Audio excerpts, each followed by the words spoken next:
마태복음 16장 13절로 16절까지 말씀입니다. 신약성경 제가 가지고 있는 성경으로는 27면에 있습니다. 마태복음 16장 13절로 16절까지 말씀입니다. 마태복음 16장 13절로 16절까지 말씀 다 찾으신 줄로 믿고 제가 봉독해 드리겠습니다. 마태복음 16장 13절로 16절까지 말씀입니다. 예수께서 가이사랴 빌립보 지방에 이르러 제자들에게 물어 가라사대 사람들이 인자를 누구라 하느냐 가로되 더러는 침례 요한 더러는 엘리야 어떤 이는 예레미야나 선지자 중에 하나라 하나이다. 가라사대 너희는 나를 누구라 하느냐 시몬 베드로가 대답하여 가로되 주는 그리스도시요 살아계신 하나님의 아들이시나이다. 아멘. 여러분, 사람에게는요 참 많은 즐거움들이 있습니다. 그리고 즐거움들이 다양하게 있어요. 그리고 그 즐거움들이 많아질 때마다 우리의 마음이 가벼워집니다. 그 즐거움이 우리 마음 가운데 있을 때마다 우리는 행복감에 젖게 됩니다. 그래서 사람들이 즐거움을 느끼기 위해서 그리고 그런 즐거움을 찾기 위해서 이런저런 활동을 많이 합니다.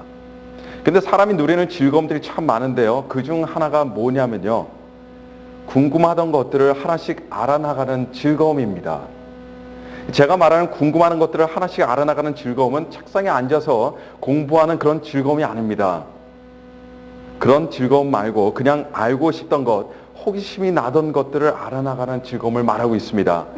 본래 하나님께서는 사람에게 지능과 호기심을 주셨어요. 그리고 그 지능과 호기심을 통해 새로운 것들을 습득하고 터득하도록 만드셨습니다. 여러분, 사람이 힘만 따져보면요 사실 별 볼 일 없는 존재가 됩니다. 사람보다 힘센 동물들이 얼마나 많아요. 그러나 사람이 다른 모든 동물들보다 강하고 뛰어날 수 있는 요인은 사람은 끊임없이 무엇인가를 배웁니다. 무엇인가를 터득할 수 있기 때문이에요. 동물들이 아무리 힘이 세고 가지고 있는 이빨과 이 발톱이 무시무시하다고 하여도 늘상 짐승으로밖에 살아갈 수 없는 이유는 이 동물에게는 무언가를 발견하고 배울 수 있는 능력이 극히 제한적이기 때문입니다. 그래서 말 그대로 동물들에게는요 이빨과 발톱밖에 없는 겁니다. 그러나 인간은 달라요.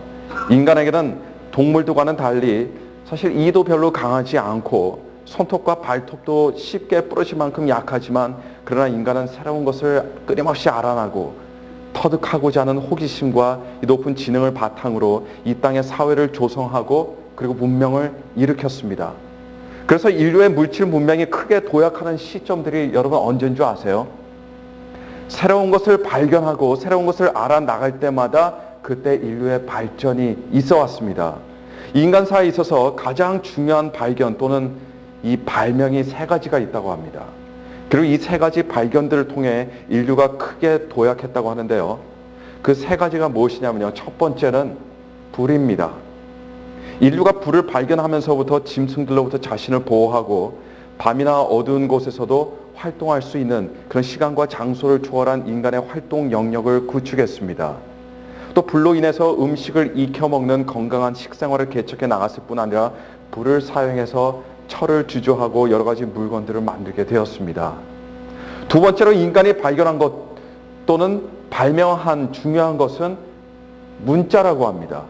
문자를 통해서 다른 사람들과 의사소통을 하게 되어서 결국 조직과 사회를 형성하게 되었습니다. 세 번째 인간이 알아낸 위대한 지식은 뭐냐면요, 바퀴의 사용이라고 합니다. 여러분, 바퀴 아무것도 아닌 것 같죠? 그러나 이 바퀴의 원리를 알아내고 사용함으로 인류의 물질 문명, 기계 문명의 본격적인 시작을 고하게 되었습니다. 그래서 이 바퀴의 원리가 들어가지 않은 기계들은 거의 없다고 해도 과장이 아닐 겁니다. 설령 어떤 물건에 바퀴의 원리가 전혀 들어가지 않는다 해도 그 물건을 만들어내고 생산하는 기계에는 반드시 이 바퀴의 원리가 꼭 들어가게 되어 있습니다. 자, 인류의 획기적인 진보와 발견이 무엇이었든 간에 모든 것이 새로운 것을 알아나가고자 하는 이 하나님께서 인간에게 주신 알고자 하는 인간의 본능에 기인된 것입니다. 근데 이런 인간의 새로운 것을 알고자 하는 호기심의 가장 첫 표현이 있어요. 그 표현이 뭐냐면 바로 질문입니다. 질문이에요. 사람이 알고자 하는 호기심은 질문을 던짐으로부터 구체적으로 표현되기 시작합니다. 그래서 인류의 발전과 문명은 작은 질문에서부터 시작되었다고 해도 여러분 과언은 아닙니다. 작은 질문들이에요. 먼 과거에 인류의 조상들이 처음부터 어떻게 하면 이 거대한 문명을 세울 수 있을까? 처음부터 어떻게 하면 비행기를 만들고 어떻게 하면 우주 여행을 할 수 있을까라는 질문을 던져서 오늘날 우리가 그런 시대가 된 것이 절대 아닙니다. 아주 하찮게 보이는 작은 질문들을 하나씩 던지기 시작하므로 질문들이 시간이 지남에 따라 누적이 되고 또 지식이 누적이 되어서 오늘날 우리가 누리는 모든 것들이 만들어지게 되었습니다. 그렇습니다, 여러분. 사람들은 알기를 원합니다. 그리고 알기를 원하는 이런 본능은 질문을 던지고 그것에 대한 답을 찾음으로 충족을 얻게 되는 겁니다.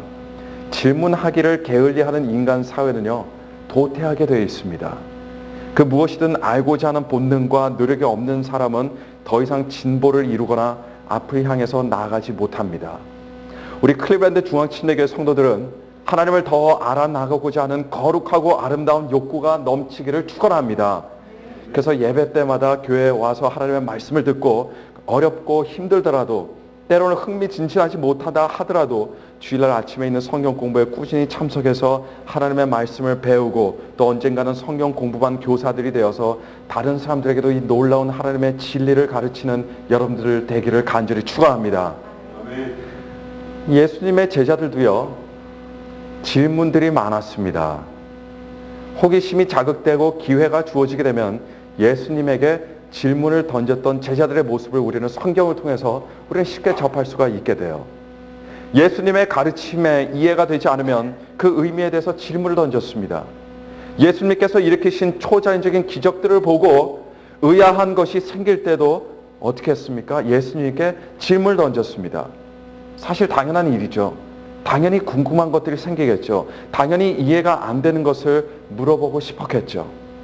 그러나 오늘 본문 말씀 보시면 예수님의 입장과 제자들의 입장이 뒤바뀌어 있는 것을 발견할 수 있습니다. 여러분, 평소에 질문을 던지던 사람이 누구였습니까? 예수님이셨습니다. 제자들이었습니다. 죄송합니다. 제자들이 질문을 던지고 평소에 답변을 하시던 분이 누구셨습니까? 바로 예수님이셨습니다.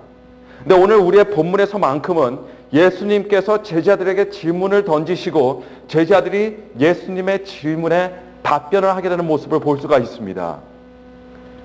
사람들은 수도 없이 많은 질문들을 던지면서 살아가는데요. 물론 던지는 질문들마다 우리가 답을 얻는 것은 아니지만 하루에도 여러 번 질문들을 머릿속에 떠올리며 살아갑니다. 지금 이 순간에도 어떤 분들은 머릿속에 스스로 질문을 하고 있을지도 모르겠습니다. 예를 들어 오늘 점심은 뭐가 나올까? 이런 질문들입니다. 그런데 말입니다. 인간은 아무리 많은 질문을 던지면서 살아도 아무 상관이 없는데 단 한 사람의 예외도 없이 그 누구나가 단 한 가지 질문에만큼은요, 그 답을 말할 수 있어야 됩니다. 다른 질문들은 몰라도 이 질문만큼에 있어서는 그 질문에 정답을 줄 수 있어야 된다는 이야기예요. 그리고 이 인생의 질문에 답하지 못한다면 사람이 아무리 많은 질문을 던져왔고 그 질문들 덕에 오늘날 현대 문명이 세워졌다 하더라도 사람이 일평생 살면서 던지는 그 수많은 질문들이 사실상 다 부질없는 헛된 것들이 되어버리고 맙니다. 오늘 우리가 읽은 본문에 예수님께서는 제자들에게 바로 그 일생일대의 질문을 던지시고 계시는 겁니다. 그 질문이 무엇입니까? 너는 나를 누구라 하느냐? 그 질문입니다. 제자들에게 예수님께서는 사실 두 가지의 질문을 던지셨습니다. 하나는요, 사람들이 나를 누구라 하느냐라는 질문이었습니다. 이에 제자들이 주님, 사람들이 주님을 침례 요한이나 엘리야 또는 예레미야나 그와 같은 선지자라고 말합니다라고 대답했습니다. 그러자 주님께서는요, 두 번째 질문을 던지셨습니다. 그 두 번째 질문이, 그렇다면 너희는 나를 누구라 하느냐? 이제 주님께서는 다른 사람들이 아니라 제자들의 고백을 듣고 싶으셨던 겁니다. 이에 베드로가 대답합니다. 주님께서는 그리스도시요 살아계신 하나님의 아들이십니다. 신앙은 두 가지의 신앙이 있습니다. 한 가지 신앙이 사람들이 나를 누구라 하느냐라는 질문의 답에